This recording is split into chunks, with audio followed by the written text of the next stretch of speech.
introduce our first guest. Her name is Liz Tucholski. I've been practicing her surname. She is going to talk about mobile, the problem child. I think I was actually growing up. She's been in the industry for 14 years, so she really knows her stuff. Digital advertising professional, and she's currently a digital media and program consultant at Initialism Media. She'll tell you much more about who they are. And she's worked globally. She understands both the buy and the sell sides, which is good because I understand there's probably people from both sides here tonight, and has a special interest in future trading technology as well, which again is particularly interesting when it comes to mobile and where that's headed and where that's going. Goodness knows how she does all of this because she's also got two very small children and they are 4 and 5 years old. So give her a big round of applause for even just being here tonight, Liz. Thank you. So my view on mobile has kind of changed over the last 15 years. Can you hear me okay? I've worked within AdTech for that long and mostly within the performance side. So for me, media has to work. And I think mobile for me has been a bit tricky. From a publisher perspective, it's difficult to monetize. It has been. And from a brand perspective, it's not always as effective, I guess, as some other media has been. So for me, I want to look at it from that angle rather than from the angle of, oh, isn't mobile wonderful? So I'm going to do a bit of history lesson, same as Anna did. So some of it you'll have heard before. This is my first phone. A Nokia 1611, I think that's what we used to term it. It had an antenna on the outside and everything. I know, I'm showing my age with this, but I'm kind of doing that on purpose because I want to talk about how I see mobile has evolved through my experience, both as a user and also within AdTech. So I'm going to do a quiz because, you know, everyone's been at work all day and it's trying to liven you up a bit.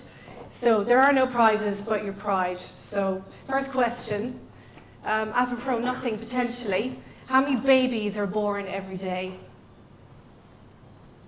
Somebody make a guess. Globally? All right, I'll tell you, it's roughly 380,000. So it's a lot of babies, right? But how many iPhones are sold every day? So back in 2012, it was 400,000. So it had already surpassed babies. Now, just a few years later, it's actually 800,000. So we've got a lot of iPhones out there. I'm a bit of a Mac fan or Apple fan. So according to the latest data, how many smartphones users are there across the globe? I don't know if you mentioned this stat, but anyone? 7.5 billion total population, let's say 40%, 30%? It's actually, purportedly, it's 2.6 billion. Smartphones. How many do you think it's going to be by 2020? Let's say 7.5. Yeah. Slightly more than double. Say about 6. Yeah, spot on. If I had a prize, I'd give it to you. So yeah, and I think there's another interesting stat on that one. So that, yeah, 26 billion connected devices by that time. So that's a lot of phones, a lot of internet use. Sorry. So then just wanted to take a quick look and see where that growth is coming from. And the reason I think this is interesting is that clearly we have two major areas that are providing the growth. Asia Pacific and Middle East and Africa. What's interesting for me is that Western Europe sees some growth, but it's not terribly, pointed. Latin America is going to grow, but the US is kind of stagnating a bit. So it looks a little bit like it's reaching its market kind of saturation. Everybody's connected. So let's carry on. Now, who's this?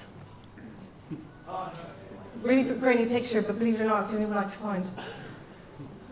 Come on. Are you going to be my only answer?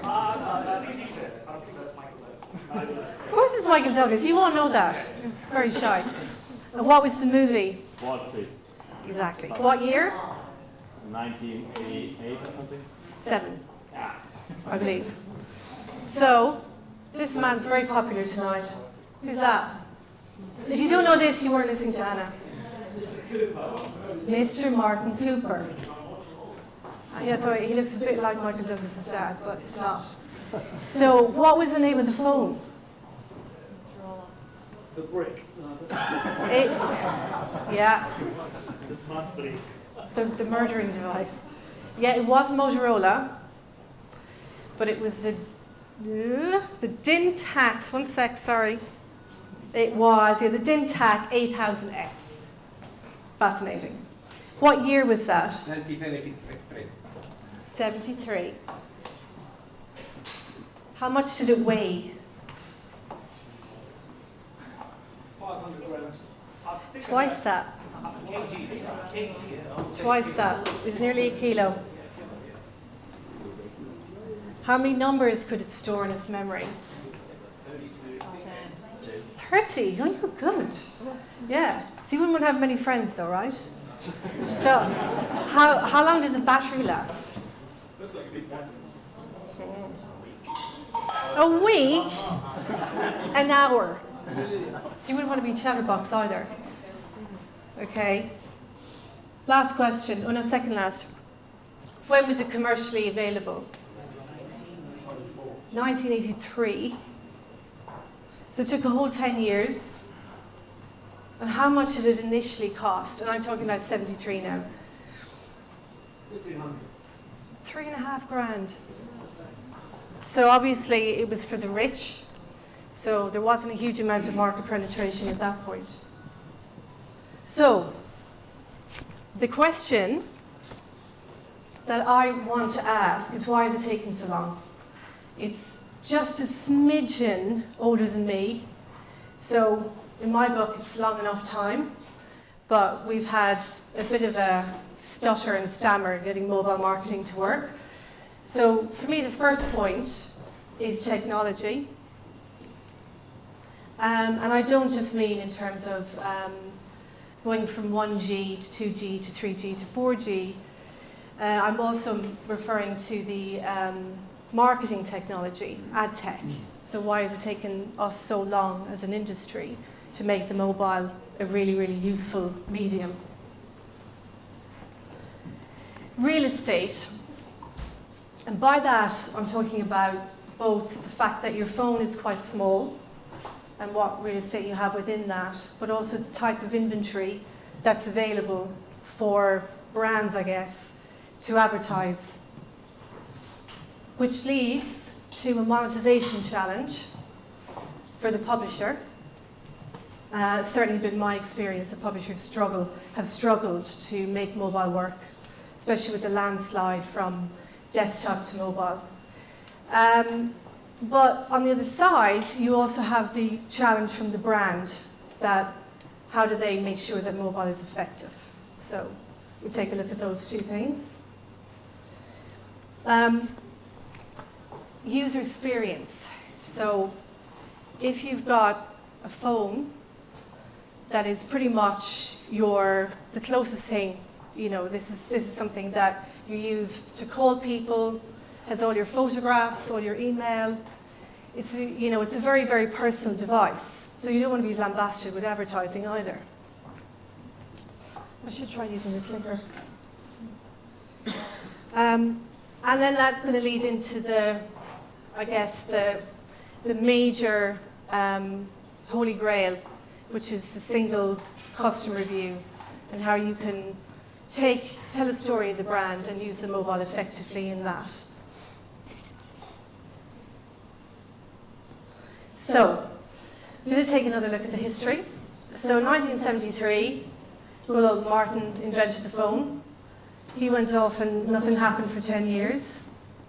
Meanwhile, Japan created the world's first 1G network. And what that involved was pretty incredible, really. They managed to connect 20 million users in the metropolitan Tokyo area. And over 5 years, they managed to connect the entire country. I think the Nordics were second to the game. They managed to connect through 1G all of Scandinavia. And America, when did America get on board? Anyone?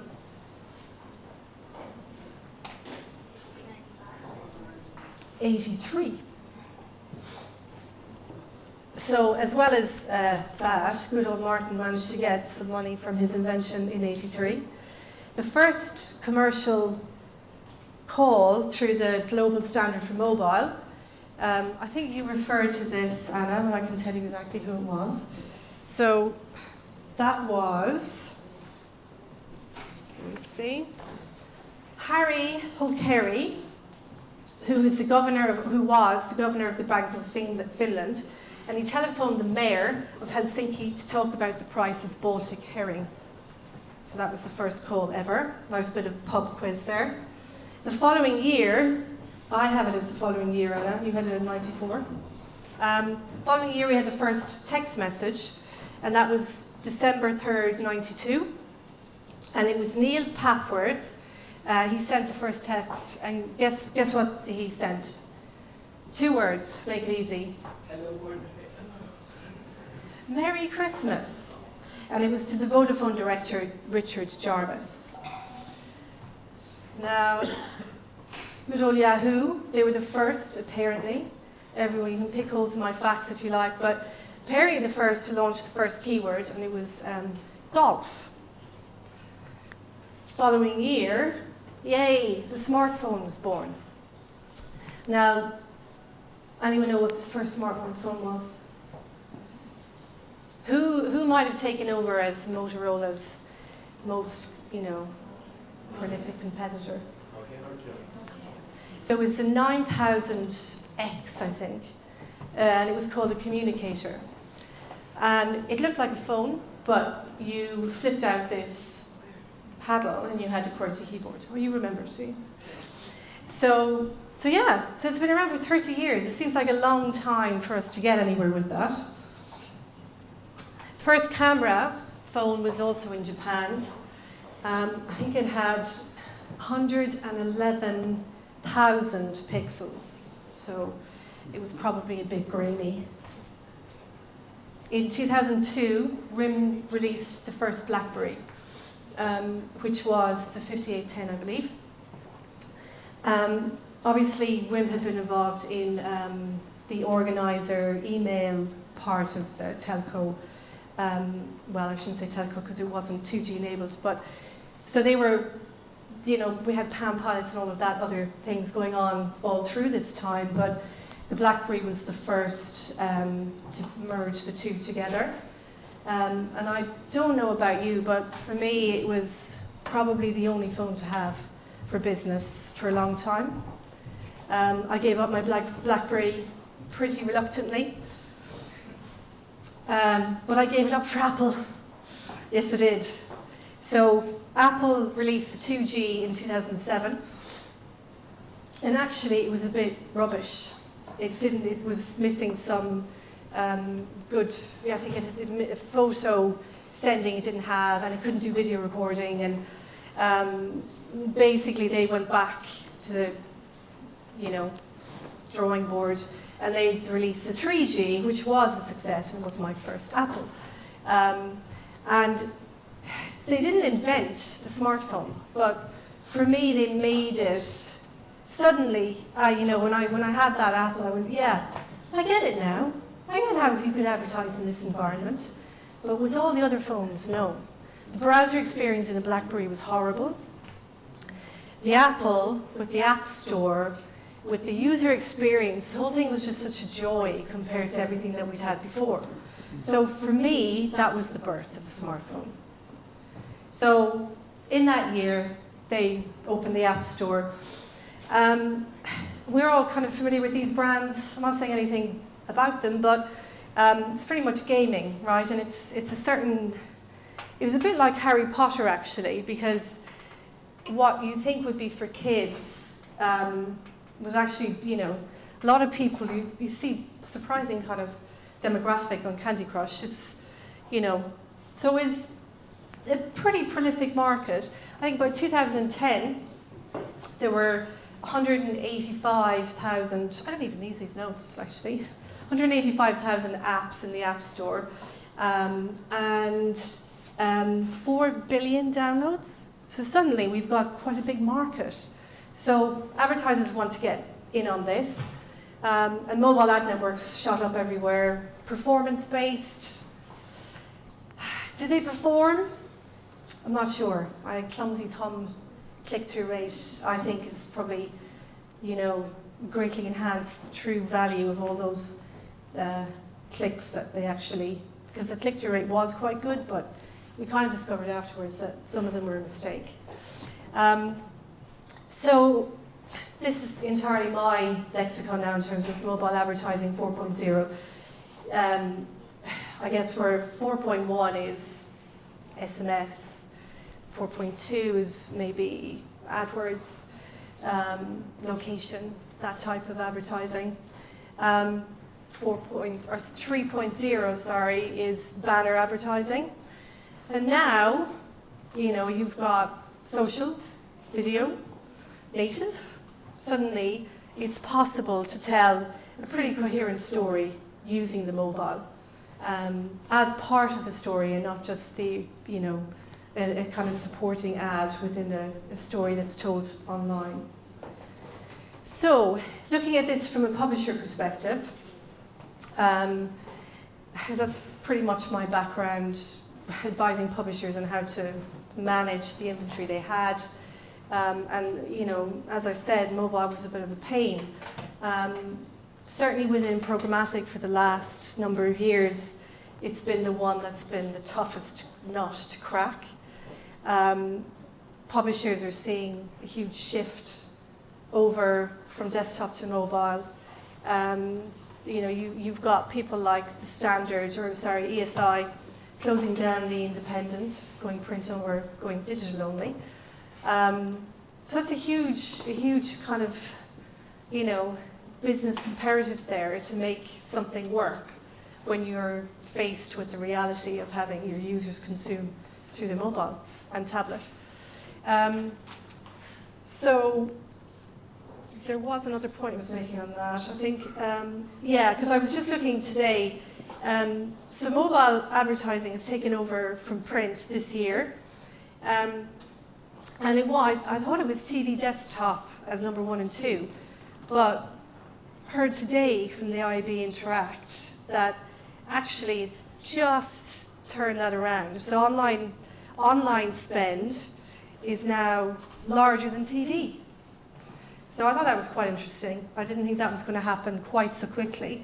So we've got 36.2 billion versus 33. So they're pretty close, but it has happened. So so to go back to that, you're looking at desktop for a publisher being a fairly well-worn path in terms of monetization. Programmatic has allowed a value to be put on every piece of inventory according to its value. But with mobile, it's quite a bit trickier than that because you can break the link from desktop to mobile, or there is no link. So we can't really talk about cross-device without talking about cookies. And unfortunately, cookies are still the way that we're managing this as an industry. A cookie, right, just a text file written to your browser, fine. It had its use, a very kind of limited use in its day. But now, there's a shopping list of things that it does. So obviously, you've got your targeting, retargeting. You've got your user profiling, your segmentation, your optimization, mapping users between platforms, buying and selling data, consumer privacy controls, frequency capping, analytics, attribution, verification, session management, shopping carts. So it kind of does a lot, and it builds up quite a good picture about the user through all of that. But on mobile, you try and do the same thing and you've got a problem. Mobile web is a little bit easier, right? But within an app environment, this cookie's gone, right? So has to operate within apps, and that's not going to happen. So, no matter what browser you're using on desktop, you can kind of make a link, and it's just not a challenge for the cookie to do that.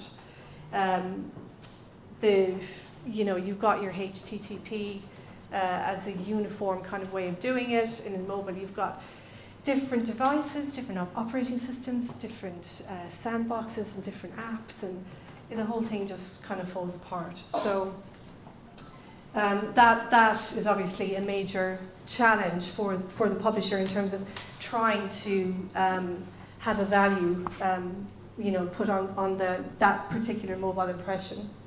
So the alternative for these big guys is single sign-on. It's a bit of a luxury. So they get to have their users log in, and those users are authenticated, and they can even do that via other third parties. So they've got this rich trove of data, and they have really, really good targeting from a brand perspective. But the problem is, all of that first-party data that the brand may give, they don't get it back from Facebook, so they're operating a little bit blind. So without that, it's like, well, how do you advise a publisher on how to maximize their mobile impressions? So within the app, sure, we always said, no, get an app. The app is going to be valued more highly. Your eCPM will be a lot better. Mobile web, are you passing me parameters? I said, no. How do I do that? So, well, then you have all this API integrations, and the tags don't work, and use this SDK. No, use that SDK. No, I can't use another SDK. I have too many SDKs. And then you just say, okay, just pass it through a tag. And you just, this long rigmarole to just get some bit of data on the user. So at a minimum, you're looking at device ID, lat long. So, okay, I'll take that. I'll pass it through to the buyers, and lo and behold, they start to value it. And I saw over the course of 2 years, eCPMs go from pence to pounds from publishers just doing that. So I don't see a huge difference in value between app and mobile web as much as I did before. But of course, all of this scrambling for, oh my God, all my users are on mobile, all the advertisers are saying, all the users are on mobile, we need to just get them there. It's kind of user fatigue. So, okay, my smartphone, can take it maybe, but you have less tolerance for advertising on your phone, especially interstitials and things that get in the way of content, and all those wonderful rich media things that we love and users hate. And then you can feel followed, because it's like, how did you know that I was looking at that in Amazon or whatever? And I certainly, when I talk to people about what I do for a living, they get quite cross with me. So, well, what about my data as well? Because in my phone, I've got, a lot more data about me. You know where I am all the time. And security issues as well. I mean, we all have heard about the hacking of celebrity accounts and whatnot. So, to summarise, in a way, is it the year of the mobile? And I think, no, not yet. So, reason for that, for me, is that we still haven't managed to get it within this. So, this lovely connected customer journey looks so ordered and logical and cyclical, and it all works, and so we all know this one and we think it's fabulous, but we think we can serve the right ad in the right screen, right price, right time, and crucially, because time doesn't necessarily mean that, the right stage of the journey. So you're telling a story to somebody from brand awareness to affinity to, your actual desire through to action, all of that. But to me, it's I came across this fabulous infograph or whatever from Ometria the purchasing fit, and this explains it better for me because it's more like a plate of spaghetti, because you can't really predict how people are going to be doing things anymore. It's like, okay, social media has disrupted that. You've got people who may decide to buy for a reason that you're not quite sure what that was. So, we need to get on top of this as an industry, understand it, even though there's going to be variable part to it because human beings don't always behave as you think they will. But there is some sense to be gotten from it. And we need to then take a 30,000-foot view and start, thinking a bit first before we just bombard with ads and say, okay, as a brand, let me go to my creative team and maybe we need to, obviously we have to segment because we can't target each user individually in the whole cycle, but there is some order to be gotten from that. So, I'm going to tell you a little story to end with, and I'm not going to leave the text up there because you'll just read it. So, story is, I'll just show you Dave, because Dave's got a bag on his head, right? So, is it okay to do that?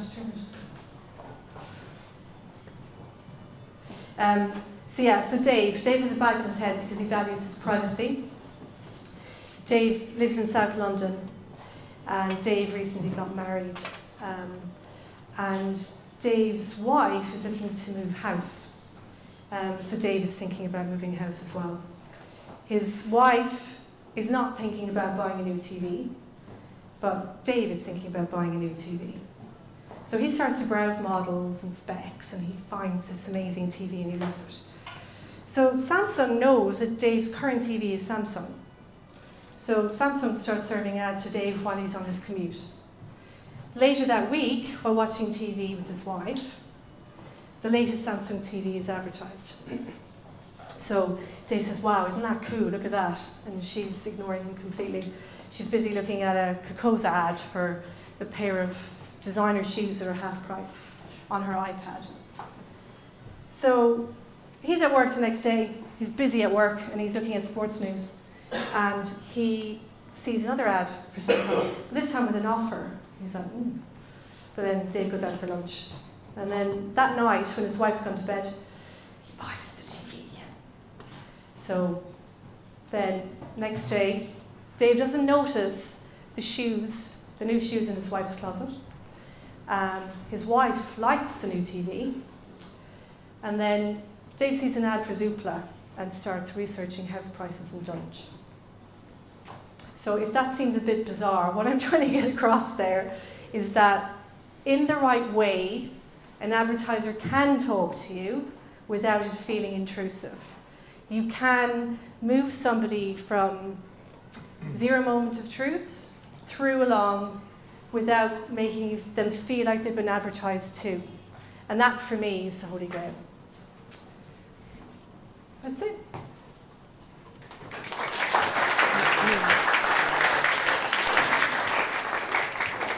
I was going to say if there are any questions, but I think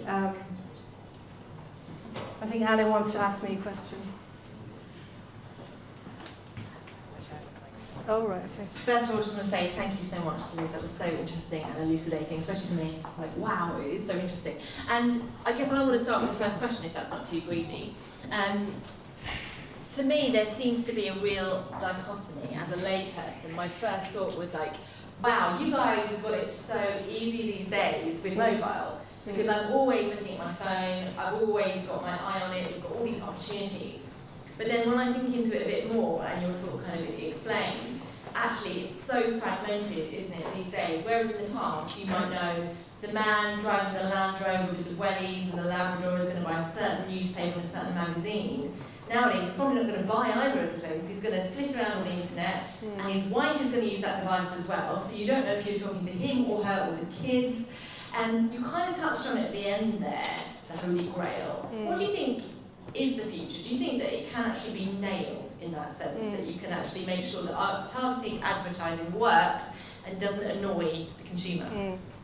Well, you're probably going to go from fishing in a barrel to potentially not getting the right fish every time, but I do think that your hit rate's going to improve. So what I love about AdTech is that we're always trying to solve problems that are probably not actually that complicated. We suffer with a deluge of data. So we've kind of got ourselves into this thing of like, oh my God, we have all this data, we must know exactly what's happening with each user, and we must be able to, you know, tell a story that's perfect. And I don't think that's possible. I think, you know, it was very easy for Mad Men because, you know, you just had fewer touch points and you had no data, you know, except for maybe postal, what, you know. So it was just easier. Even TV has been born out of that small barb panel. It's like, it's hardly effective, but hey, it's not broken, don't, you know. So we're in that problem, or that as you say, that dichotomy of having all that data and trying to be effective with it, but not allowing for a little bit of variability. So, you know, you're talking about predictive marketing next month. I presume that's what you're going to be looking at, all of that artificial intelligence and, you know, well, certainly how technology can help within that. But I think that we have to just embrace the fact that people will always be a little bit nutty, and that we have to allow for getting it mostly right rather than 100% right. I think that's a great answer. And actually think about even just advertising as you go down the high street. So many people walking past, one person's going to go in. So I guess, you know, sometimes you just have to put it out there. Right then, open to the floor. Would anyone like to ask the next question to Liz? Yeah, I think there's another mic floating around. Yeah. Hi, my name's Mark Lawson. I'm looking for work in sales right Excellent. Large audience that we have here tonight. I was going to ask you on the attribution model, you know, in terms of perhaps last click wins. How are all those? Because up there you've got a deal site, you might have the product's website, you might have someone looking at a review in the Sunday Times. How does the price attribution model work, and how you explain that one to clients, to, you know, how those websites and media owners getting their share? Yeah, no, last click wins. I think we've moved on from that. Because I worked in affiliate marketing for quite a long time, and bless them, that's what affiliates were doing. They were licking the last click and converting it and making, you know, a reasonable living out of it. But they were just grabbing the user. It was Google at that point that was kind of where you went when you were deciding, it was like, right, okay, you know, so in a sense, or something like that. So I think it's a lot more complex now. So I'd have to talk about it from the sales side, because I think that would probably be more Violetta's kind of area in terms of talking attribution to a client within an agency. But for a publisher, that's a big concern. Is that their environment, it's a premium environment, they spend a chunk of cash on content. I'm thinking now media owner, I'm not thinking, you know, I'm probably thinking more in terms of, yeah, a larger premium publisher and how they deal with that. It was for them, they have their advertising in their premium environment, but through a P&P, or through the open marketplace, in fact, you've got the buyer who can just go in and get it from, I don't know, fishinghooks.co.uk. And it's like, well, I didn't need to pay premium to get it, because I knew that he was at this point in the journey through, you know, some fairly basic retargeting, but nonetheless. So publishers have had to deal with that. And it is a challenge, definitely. I think that brands, from my perspective, that they still want context as well as, you know, the actual hit of the user. So I don't think that the value of the context and the content is gone, but it's an incredibly complex issue to try and figure out how you reward, who you reward and why. So it's not really answering your question, really, I'm afraid. There's lots of questions that come out of it, yeah. So likewise, we've got loads of data at the moment, but we haven't really got the creative ads to match that data. And I don't think, I mean, maybe wrong, but I don't think that there's enough conversation between the execution team and the creative team. in that. Hopefully they'll come closer together as they start to work on the same building. Yeah. Thank you. We're going to take a question from the back now. There's a couple of things you just said in terms of having less data, you can do a better job, and context is better. How do you explain Facebook and Google having 80% of the mobile market? Well, because of their data. Because, I mean, their data is so rich that it's kind of like, this is my opinion anyway, from a brand perspective, they're like, well, I can't not take it. I've got all this data, an enhanced amount of data than anybody else might have. And it's easy if it works, and you just keep plowing money into it. So, you know. Do you see the contradiction in terms of what you said? What? Well, I mean, that's depending on if you think Facebook's a bad environment. Because I don't think that Facebook is a bad environment. I think a lot of people would say Facebook is a good place to advertise. Well, a lot of their growth is actually on their ad network and so is Google's, so you don't necessarily know which environment it's going in. Yeah, but I mean, I agree. I think we better spend somewhere else in a way. But you know, I do think that when it comes to mobile budget, it's, you know, the lack of really premium volume means that those guys just get the budget.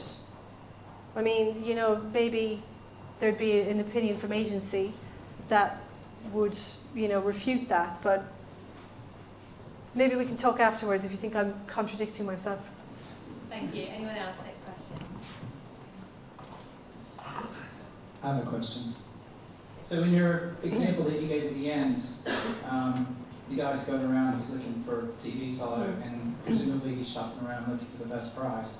Once he buys the TV, how do all the other advertisers know to stop serving ads for the TV? Yes, they don't. Come and talk to me.